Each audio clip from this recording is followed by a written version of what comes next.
This video is sponsored by Squarespace. Go to squarespace.com/Alli Cherry for 10% off your first purchase of a website or domain. Hey guys, welcome back to my channel. So today I'm talking about camping and specifically the things that I do to camp in a more eco-friendly way. So you guys know I love getting outside. This is something that it's a love that Nick and I have really developed together since we've been married. And when we first started camping, it was definitely not eco-friendly. I can tell you that we bought containers of ramen noodles and prepackaged everything because it was easy and we didn't really like to cook and we didn't have any supplies. But now, thankfully, we camp in a completely different way that's actually more cost-effective to us and gentler on the planet. So I wanted to share my tips with you. They're really easy, but I think they're also just really great things to keep in mind for your next trip. So let's get into them. The first thing that I always try to do when I'm camping is carpool. Obviously, this isn't always possible because sometimes Nick and I just go out with the two of us. But whenever we can get more people in the car with us, we try to do that. And it's also more fun, right, to like camp with more people. But this is just a really simple way to, reduce the number of cars on the road instead of driving separately to a campsite. If you can drive together, that's always a better option. Number 2 is borrow or rent equipment instead of buying new. So this is great because it's obviously just going to save you money over anything else. But I think it's so important to borrow or shop secondhand before buying new because then you're just reducing your overall footprint on the planet and shopping what's already in the waste stream. So we do this primarily with the tents that we use when we're camping. When we first started camping, we bought a 2-person tent. And it's really small. Obviously, a 2-person tent is just made for 2 people and not much else. We prefer a little bit larger tents nowadays because depending on where we are, we'll usually have our filming stuff in the tent with us if we're parked far away or whatever. Recently, we've just been borrowing tents from Nick's parents because they seem to have a plethora of them that they don't use very often. So that's great for us because it means that we don't have to buy anything new. And also we have our Westphalia, so we try to use that when it decides to work, and then we don't need a tent for that. So it just wouldn't make sense for us to buy something new when we are able to borrow. Obviously, if you don't know people that camp, you won't be able to borrow things, but you'd be surprised how many people just have tents in their garage that aren't being used, obviously, unless they're camping with you. So I would definitely just ask around, ask friends and family, and just make sure you take care of the tent and sweep it out before you give it back to them.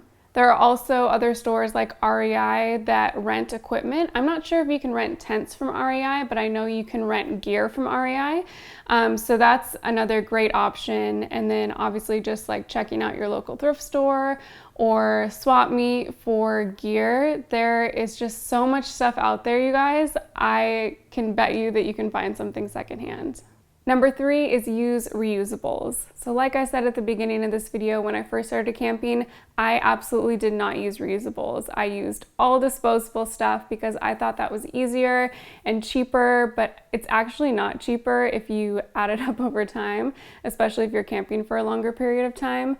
And while doing dishes is not fun, I don't find it fun, it's really short. It's a short time that you're doing that in comparison to the amount of time that your plastic stuff is gonna live in a landfill, if you know what I mean. So now we only use reusables, and it's so much more fulfilling because I feel like when you're out in nature, it feels better to, do things that are kinder to the environment. And this doesn't mean that you have to go out and buy new things just for camping. I'll link my camping playlist that I did last spring where I showed the things that I bring for the kitchen or to cook when I'm camping and some other stuff too.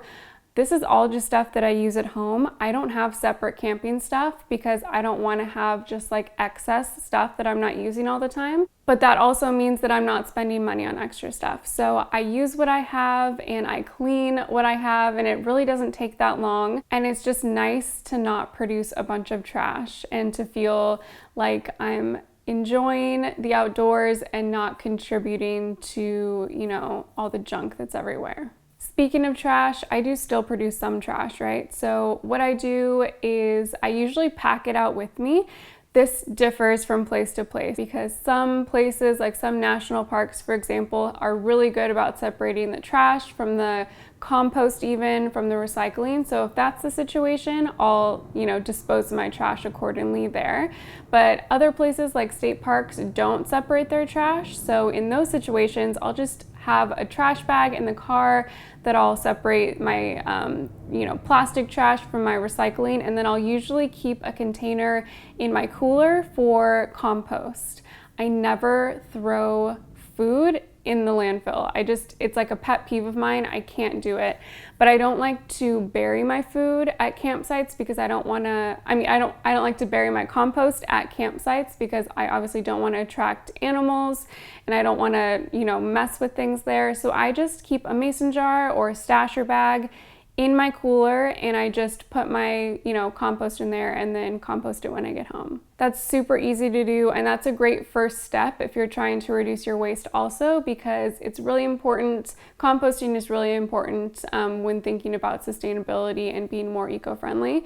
So if you can just take your food scraps and keep them in your ice chest or cooler and dispose of them at home, that's a great place to start.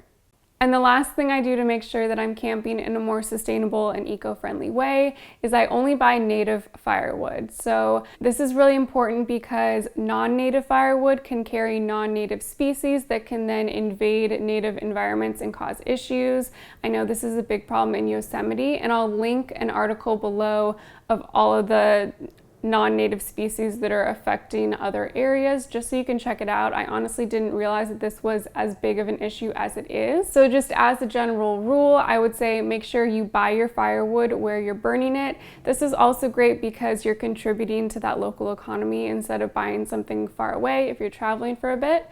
And yeah, that's a really big one. So that's it, you guys. Those are my tips, or the things that I do to just make sure that I'm camping in a more eco-friendly way. Like I said at the beginning, these aren't groundbreaking or revolutionary, but I think they're really important. But if you have any other tips that I may have missed, leave them in the comments below. I'd love to hear from you guys, and I hope that you're able to get out there this spring and summer and enjoy nature in a camping environment. Thank you, Squarespace, for supporting me and my channel by sponsoring this video. You guys, if you need a domain, a website, a blog, an online store, or a portfolio, make it with Squarespace. They provide gorgeous templates that are automatically optimized for mobile use, and you can also customize the way they look. I promise their interface is extremely intuitive and easy to use, and they also offer 24/7 award-winning customer service if you need it.